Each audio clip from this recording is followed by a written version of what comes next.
जागो सिंधी जागो, सिंधी जागो।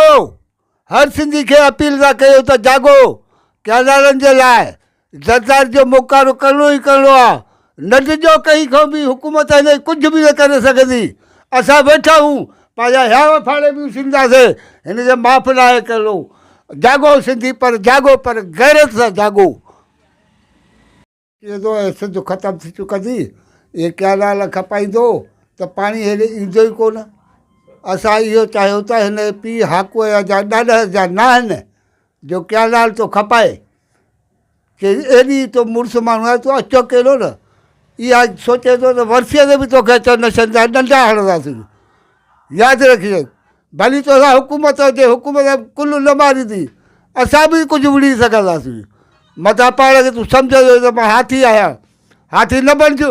सिंधू दरिया तूं खपाए थो, तुंहिंजे पीउ जी मिल्कियत आहे, तुंहिंजे लाॾे जी मिल्कियत आहे, या तुंहिंजे फिराम टालपुर जी मिल्कियत आहे, तुंहिंजी आहे। सिंध खे दरबदर थो करे। सिंध जा दुश्मन जेके सिंधी तोसां गॾु आहिनि, उहे बि सिंध जा दुश्मन आहिनि, बेगैरत आहिनि। चङो थियो त इन्हनि खे बि छॾाइणु खपे, इन दले जो पासो छॾनि, सिंधू दरिया न खपराइनि। असां इहो चवंदा मुराद शाह खे, मुराद शाह बि जे गैरत थी त इस्तीफ़ा ॾे, जे नथी त पियो हल, तोखे खुलियल था छॾियूं, ईंदे तूं बि रहिजी वेंदे। हे पाण खे अलाए छा थो सम्झे पियो। असांजो जेको सिंधू दरिया जो नुक़सानु थींदो त पूरी सिंध खे ख़ात्मो करिणो आहे। न कयो अथऊं, इन्हनि अॼु इहो कमु कयो आहे पीपल पार्टी वारनि, की मुंहुं बि पाइजो, पादर बि पाइजो। हाणे पोइ पादर हयो थो पाण खे, अलाए न हयो थो, अलाए कीअं ॻाल्हि, उहा ख़बर न आहे। बाक़ी इतिहास जे कनि था त असां गॾु निकिरी अचनि मैदान ते न, दुरानी बि अचे, कमार साहबान बि अचे, असां हुन सां गॾु आहियूं। लड़ाईअ में बि परे थी विया आहिनि, विढ़ंदासीं असां।